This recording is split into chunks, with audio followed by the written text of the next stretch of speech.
ഇന്നലെ നടന്ന അപകട വാർത്ത എല്ലാവരെയും ഒരുപോലെ വിഷമിപ്പിക്കുന്നു. അമ്മമാരുടെ കാര്യമാണ് അവർ ഏറ്റവും കൂടുതൽ പറയുന്നത്. സ്വന്തം ഭർത്താക്കന്മാരെയും അതുപോലെ മക്കളെയും നഷ്ടപ്പെട്ടവർ, അങ്ങനെയാണ് അമ്മമാരെക്കുറിച്ച് പറയുന്നത്. എന്നാൽ ആരോരും ശ്രദ്ധിക്കാതെ പോകുന്ന സഹോദരങ്ങളുണ്ട്. നിഖിലിനൊരു സഹോദരിയുണ്ട്, അനുവിനൊരു സഹോദരനുണ്ട്. ആരോടും മിണ്ടാതെ നിൽക്കുന്ന ഇവർ രണ്ടുപേരും പൊട്ടിക്കരയാൻ പോലും ആകുന്നില്ല. മാതാവിനെ സംരക്ഷിക്കേണ്ട ചുമതല അവർക്കാണ്. അവർ വിഷമിച്ചാൽ, അവർ തകർന്നാൽ അവരുടെ മാതാവും തകരും. അതോർത്ത് മാറി നിൽക്കുകയാണ് അവർ രണ്ടുപേരും. ഏറ്റവും കൂടുതൽ എടുത്തു പറയേണ്ടത് ഇപ്പോൾ അനുവിന്റെ സഹോദരൻ ആരോണിനെ കുറിച്ച് തന്നെയാണ്. കല്യാണം കഴിഞ്ഞ് ഹണിമൂൺ ആഘോഷിച്ച ശേഷം തിരികെ എത്തുന്ന ചേച്ചിയും ചേട്ടനെയും സ്വീകരിക്കാൻ ചേച്ചിക്ക് ഒരുപാട് ബർത്ത്ഡേ പണികൾ നൽകാനും അനിയൻ കാത്തിരുന്നു. അവരുടെ തയ്യാറെടുപ്പുകളെല്ലാം ചെയ്തു തീർത്തതിന്റെ സന്തോഷത്തിലായിരുന്നു അനുവിന്റെ സഹോദരൻ. അവളിങ്ങെത്തട്ടെ, നാളെ അവളുടെ പിറന്നാളല്ലേ, കാണിച്ചു കൊടുക്കാമെന്ന് പറഞ്ഞ് ആരോൺ നിൽക്കുകയായിരുന്നു. എന്നാൽ ആ സന്തോഷം തല്ലിക്കെടുത്തിക്കൊണ്ടാണ് അനുവിൻ്റെയും നിഖിലിൻ്റെയും മരണവാർത്ത ആരോണിനെ തേടിയെത്തിയത്. പിന്നാലെ സ്വന്തം പിതാവിൻ്റെ മരണവാർത്തയും. അത് ഏറ്റവും കൂടുതൽ ഞെട്ടിക്കുന്ന ഒന്ന് തന്നെയായിരുന്നു. അപ്രതീക്ഷിത നഷ്ടത്തിൽ ഹൃദയം തകർന്നാണ് ആരോൺ ആ വാർത്ത കേട്ടത്.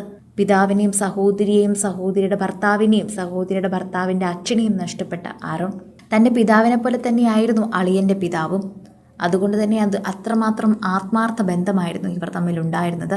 അപകടത്തിൽ മരിച്ച ബിജു പി ജോർജിന്റെ മകനാണ് ആരോൺ ബിജു. പോസ്റ്റ്മോർട്ടം കഴിഞ്ഞ് ബിജുവിൻ്റെയും നിഖിലിൻ്റെയും മൃതദേഹങ്ങൾ ആംബുലൻസിലേക്ക് എത്തിച്ചപ്പോൾ തളർന്നുപോയ ആരോണിനെ സുഹൃത്തുക്കൾ ചേർത്ത് പിടിച്ചു. അനുവിൻ്റെ മൃതദേഹം ഉച്ചയ്ക്ക് 12:45 പുറത്തേക്ക് എത്തിച്ചത്. ആംബുലൻസിൽ പ്രിയ സഹോദരിയുടെ മുഖത്തേക്ക് നോക്കിയിരുന്ന ആരോണിൻ്റെ കാഴ്ച അവിടെ ഉണ്ടായിരുന്ന സുഹൃത്തുക്കളുടെയും ബന്ധുക്കളുടെയും ഹൃദയം കീറിമുറിച്ചു. തിരുവനന്തപുരത്ത് നിന്ന് വീട്ടിലേക്ക് എത്തേണ്ട സമയം കഴിഞ്ഞിട്ടും കാണാത്തതിനാൽ ബിജുവിൻ്റെയും ഒപ്പമുള്ളവരുടെയും ഫോണിലേക്ക് ബന്ധുക്കൾ വിളിച്ചിരുന്നു. എന്നാൽ മറുപടിയൊന്നും ലഭിച്ചില്ല. തുടർന്ന് കുറച്ചു സമയത്തിന് ശേഷം വീണ്ടും വിളിച്ചപ്പോൾ ഫോണെടുത്തത് പോലീസായിരുന്നു. വിവരമറിഞ്ഞ് കോന്നി താലൂക്ക് ആശുപത്രിയിൽ എത്തിയപ്പോഴാണ് അപകടത്തിൽ ആഴം ബന്ധുക്കൾക്ക് നടുക്കത്തോടെ തിരിച്ചറിയാൻ സാധിച്ചത്. മല്ലശ്ശേരി സ്വദേശികളായ ദമ്പതികളും കുടുംബവും സഞ്ചരിച്ച കാർ ഇന്നലെ പുലർച്ചെയാണ് ശബരിമല തീർത്ഥാടകരുടെ വണ്ടിയിലേക്ക് ഇടിച്ചു കയറിയത്. വണ്ടി പാഞ്ഞു വരുന്നത് കണ്ടിട്ടും വണ്ടി ഉതക്കിയ ഡ്രൈവറിന്റെ അടുത്തേക്ക് തന്നെ ഈ കാർ വീണ്ടും ഇരച്ചെത്തുകയായിരുന്നു.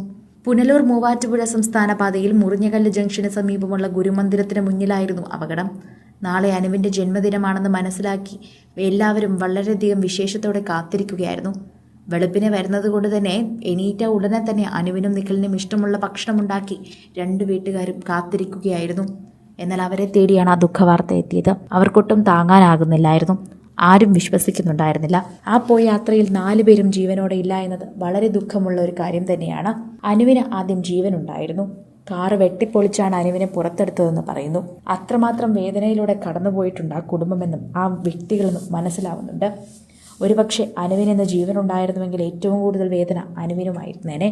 അവളുടെ പ്രിയതമൻ 8 വർഷത്തെ പ്രണയം, അത് വെറും 15 ദിവസത്തേക്ക് ജീവിക്കാനായിരുന്നുവെന്ന് അവർക്കറിയില്ലായിരുന്നല്ലോ. സിനിമ, ഫാഷൻ, ലൈഫ് സ്റ്റൈൽ വാർത്തകൾക്കായി മലയാളി ലൈഫ് സബ്സ്ക്രൈബ് ചെയ്യൂ. ലേറ്റസ്റ്റ് അപ്ഡേറ്റ്സിനായി ബെൽ ബട്ടണും അമർത്തൂ.